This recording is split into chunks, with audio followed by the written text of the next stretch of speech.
Hi everybody, today in front of me I have VIVO Y76 5G smartphone, and in this video we would like to show how you can enable the speaker while on call on this device. So first of all, you gotta dial somebody. In my case I'll just type in some random number. And here all that it's left to do is to turn on the speaker by tapping on this icon.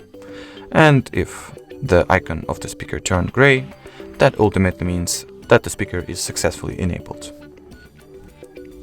So that was it for this video. Thank you so much for watching. If you found this tutorial helpful, don't forget to leave a like, comment and subscribe. Bye bye!